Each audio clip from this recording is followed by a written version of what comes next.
കോമാളികൾ, അക്രോബാറ്റുകൾ, പരിശീലനം ലഭിച്ച മൃഗങ്ങൾ, ട്രപ്പീസ് ആക്ടുകൾ, സംഗീതജ്ഞർ, നർത്തകർ, ഹൂപ്പർമാർ, ടൈറ്റ് റോപ്പ് വാക്കർമാർ, ജഗ്ലർമാർ, മാന്ത്രികർ, വെൻട്രിലോക്വിസ്റ്റുകൾ, യൂണിസൈക്ലിസ്റ്റുകൾ, മറ്റ് ഒബ്ജക്ട് മാനിപുലേഷൻ, സ്റ്റണ്ട് ഓറിയന്റഡ് കലാകാരന്മാർ എന്നിവരുൾപ്പെടെ വൈവിധ്യമാർന്ന വിനോദ പരിപാടികൾ അവതരിപ്പിക്കുന്ന കലാകാരന്മാരുടെ ഒരു കമ്പനിയാണ് സർക്കസ്. 250 വർഷത്തെ ആധുനിക ചരിത്രത്തിലൂടെ വിവിധ ഫോർമാറ്റുകൾ പിന്തുടർന്ന പ്രകടനം, പരിശീലനം, സമൂഹം എന്നിവയുടെ മേഖലയും സർക്കസ് എന്ന പദം വിവരിക്കുന്നു. മാധ്യമത്തിന്റെ ഉപജ്ഞാതാവല്ലെങ്കിലും ന്യൂകാസിൽ അണ്ടർലൈൻ ജനിച്ച ഫിലിപ്പ് ആസ്റ്റ്ലി ആധുനിക സർക്കസിന്റെ പിതാവായി കണക്കാക്കപ്പെടുന്നു. 1768 ഒരു വൈദഗ്ധ്യമുള്ള കുതിരസവാരിക്കാരനായ ആസ്റ്റ്ലി ഇംഗ്ലണ്ടിലെ തേംസ് നദിയുടെ തെക്ക് ഭാഗത്തുള്ള ഹാബന്നി ഹാച്ച് എന്ന തുറന്ന വയലിൽ ട്രിക്കി കുതിരസവാരിയുടെ പ്രദർശനങ്ങൾ നടത്താൻ തുടങ്ങി. 1770 കുതിരസവാരി പ്രകടനങ്ങൾക്കിടയിലുള്ള ഇടവേളകൾ നികത്താൻ അദ്ദേഹം അക്രോബാറ്റുകൾ, ടൈറ്റ് റോപ്പ് വാക്കർമാർ, ജഗ്ലർമാർ, ഒരു കോമാളി എന്നിവരെ നിയമിക്കുകയും അങ്ങനെ പിന്നീട് സർക്കസ് എന്ന് വിളിക്കപ്പെട്ട ഫോർമാറ്റ് തിരഞ്ഞെടുക്കുകയും ചെയ്തു. അടുത്ത 50 വർഷങ്ങളിൽ പ്രകടനങ്ങൾ ഗണ്യമായി വികസിച്ചു. വലിയ തോതിലുള്ള നാടക യുദ്ധ പുനരാവിഷ്കാരങ്ങൾ ഒരു പ്രധാന സവിശേഷതയായി മാറി. 19ാം നൂറ്റാണ്ടിന്റെ അവസാനത്തിൽ വികസിപ്പിച്ചെടുത്തതും 1970കൾ വരെ പ്രബലമായ ഫോർമാറ്റായി തുടരുന്നതുമായ ഒരു റിംഗ് മാസ്റ്റർ സംഗീതത്തിൽ സജ്ജീകരിച്ചിരിക്കുന്ന വിവിധ നൃത്തരൂപങ്ങൾ അവതരിപ്പിക്കുന്ന ഫോർമാറ്റ്. ആസ്റ്റ്ലിയുടെ കാലം മുതൽ പ്രകടന ശൈലികൾ വികസിച്ചതുപോലെ ഈ സർക്കസുകൾ അവതരിപ്പിച്ച വേദികളുടെ തരങ്ങളും വികസിച്ചു. ആദ്യകാല ആധുനിക സർക്കസുകൾ പരിമിതമായ മൂടിയ ഇരിപ്പിടങ്ങളുള്ള തുറന്ന ഘടനകളിലാണ് അവതരിപ്പിച്ചിരുന്നത്. 18ാം നൂറ്റാണ്ടിന്റെ അവസാനം മുതൽ 19ാം നൂറ്റാണ്ടിന്റെ അവസാനം വരെ ഇഷ്ടാനുസൃതമായി നിർമ്മിച്ച സർക്കസ് കെട്ടിടങ്ങൾ, പലപ്പോഴും തടി, വിവിധ തരം ഇരിപ്പിടങ്ങൾ, ഒരു മധ്യവലയം, ചിലപ്പോൾ ഒരു വേദി എന്നിവ ഉപയോഗിച്ച് നിർമ്മിച്ചു.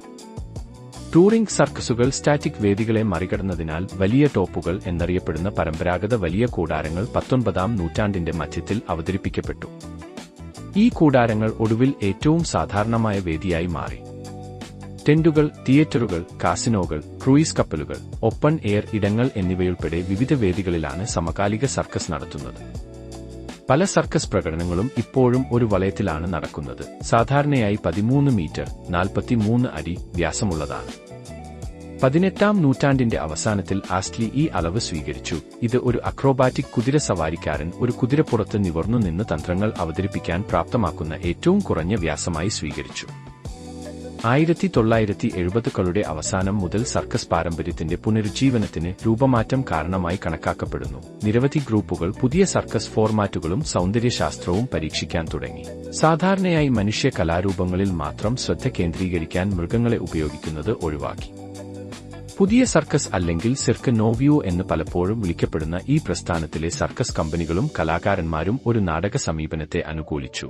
സങ്കീർണമായ തീമുകളോ കഥകളോ അവതരിപ്പിക്കുന്നതിന് വൈവിധ്യമാർന്ന ശൈലികളിൽ കഥാപാത്രങ്ങളെ അടിസ്ഥാനമാക്കിയുള്ള സർക്കസ് പ്രവൃത്തികളെ യഥാർത്ഥ സംഗീതവുമായി സംയോജിപ്പിച്ചിരിക്കുന്നു. 1990കൾ മുതൽ പ്രകടനകല, നൃത്തം അല്ലെങ്കിൽ ദൃശ്യകലകളുമായി കൂടുതൽ യോജിക്കുന്ന രീതിയിൽ പരമ്പരാഗത സർക്കസ് സാങ്കേതിക വിദ്യകളോ ശാഖകളോ അവതരിപ്പിക്കുന്നതിനുള്ള കൂടുതൽ അവാൻഗാർഡ് സമീപനത്തിന് സമകാലിക സർക്കസ് എന്ന പേര് നൽകിയിട്ടുണ്ട്. ഇന്നത്തെ സർക്കസ് എന്ന പദത്തിന്റെ മറ്റൊരു ഉപയോഗത്തെ അടിസ്ഥാനമാക്കി ഈ ലേബലിംഗ് ആശയക്കുഴപ്പമുണ്ടാക്കാം.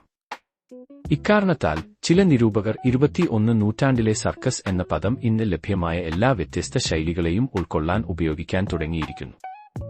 21 നൂറ്റാണ്ടിലെ സർക്കസ് പാരമ്പര്യത്തിൽ പുതിയ വ്യതിയാനങ്ങൾ വികസിപ്പിക്കുന്നത് തുടരുന്നു. അതേസമയം മറ്റ് കലാരൂപങ്ങളിൽ നിന്നും സാങ്കേതിക വികാസങ്ങളിൽ നിന്നുമുള്ള പുതിയ കഴിവുകൾ, സാങ്കേതിക വിദ്യകൾ, ശൈലീപരമായ സ്വാധീനങ്ങൾ എന്നിവ സ്വാംശീകരിക്കുന്നു. സൗന്ദര്യാത്മകമോ സാമ്പത്തികമോ ആയ കാരണങ്ങളാൽ 21 നൂറ്റാണ്ടിലെ സർക്കസ് പ്രൊഡക്ഷനുകൾ പലപ്പോഴും വലിയ ഔട്ട്ഡോർ കൂടാരങ്ങളില്ല തിയേറ്ററുകളിലാണ് അരങ്ങേറുന്നത്.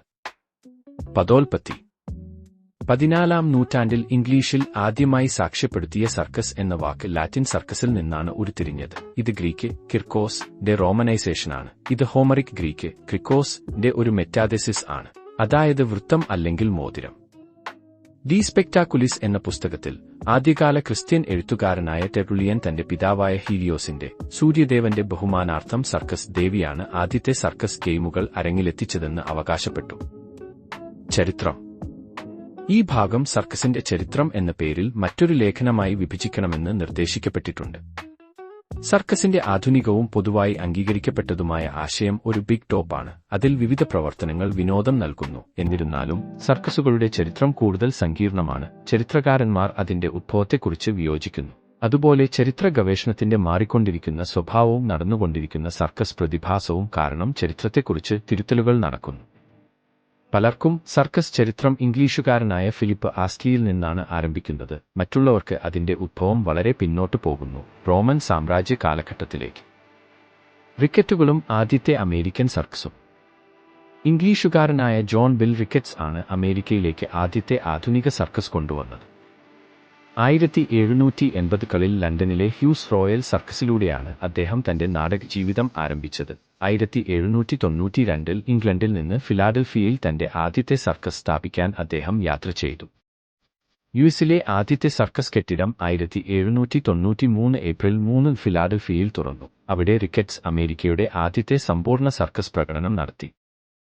ആ സീസണിന്റെ അവസാനത്തിൽ ജോർജ് വാഷിംഗ്ടൺ അവിടെ ഒരു പ്രകടനത്തിൽ പങ്കെടുത്തു. അമേരിക്കൻ ഫോർമാറ്റിന്റെ വികാസം. ബർണവും ജെയിംസ് ആന്റണി ബെയ്ലി. 19ാം നൂറ്റാണ്ടിന്റെ ആദ്യ 2 ദശകങ്ങളിൽ അമേരിക്കകളിൽ പെപ്പിൻ ബ്രെഷാർഡ് സർക്കസ് മോൺട്രിയലിൽ നിന്ന് ഹവാനയിലേക്ക് പര്യടനം നടത്തി. അവർ സന്ദർശിച്ച പല നഗരങ്ങളിലും സർക്കസ് തിയേറ്ററുകൾ നിർമ്മിച്ചു. ന്യൂയോർക്കുകാരനായ വിക്ടർ പെപ്പിൻ യുണൈറ്റഡ് സ്റ്റേറ്റ്സിൽ ഒരു പ്രധാന സർക്കസ് നടത്തിയ ആദ്യത്തെ അമേരിക്കക്കാരനായിരുന്നു. പിന്നീട് പർഡി, വെൽച്ച് കമ്പനി, വാൻ ആംബർഗ് എന്നിവരുടെ സ്ഥാപനങ്ങൾ യുണൈറ്റഡ് സ്റ്റേറ്റ്സിൽ സർക്കസിന് വ്യാപകമായ പ്രശസ്തി നൽകി. 1825ൽ സർക്കസ് പ്രകടനത്തിനായി ഒരു വലിയ ക്യാൻവാസ് കൂടാരം ഉപയോഗിച്ച ആദ്യത്തെ സർക്കസ് ഉടമയായിരുന്നു Joshua Purdy brown.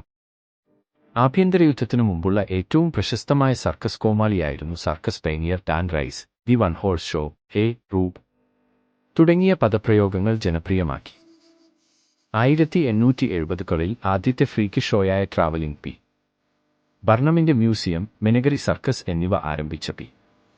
ബർണവും William Cameron കൂപ്പും അമേരിക്കൻ സർക്കസിൽ വിപ്ലവം സൃഷ്ടിച്ചു. ആദ്യത്തെ മൾട്ടിപ്പിൾ റിംഗ് സർക്കസുകളും കൂപ്പ് അവതരിപ്പിച്ചു. കൂടാതെ പട്ടണങ്ങൾക്കിടയിൽ സർക്കസ് കൊണ്ടുപോകാൻ സർക്കസ് ട്രെയിനുകൾ ഉപയോഗിച്ച ആദ്യത്തെ സർക്കസ് സംരംഭകനും കൂപ്പായിരുന്നു. 1830കളോടെ ട്രാവലിംഗ് സർക്കസുകൾക്കൊപ്പം സൈഡ് ഷോകളും സ്ഥാപിക്കപ്പെട്ടു. ഗതാഗതം കാരണം വന്യമൃഗങ്ങൾ ശരാശരി 99 മുതൽ 91% വരെ സമയവും കൂടുകളിലോ വണ്ടികളിലോ അല്ലെങ്കിൽ കെണികളിലോ ചെലവഴിക്കുന്നുണ്ടെന്ന് ഒരു സർവേ സ്ഥിരീകരിച്ചു. ഇത് മൃഗങ്ങൾക്ക് വലിയ തോതിൽ ദുരിതമുണ്ടാക്കുകയും അമിതമായ അളവിൽ ഉമിനീർ സ്രവിക്കുകയും ചെയ്യുന്നു. വന്യമൃഗങ്ങളുടെ പ്രകടനങ്ങൾ നിരോധിക്കുന്ന നഗര ഓർഡിനൻസുകൾ San Francisco 2015, Los Angeles 2017, New York city 2017 എന്നിവിടങ്ങളിൽ നടപ്പിലാക്കിയിട്ടുണ്ട്.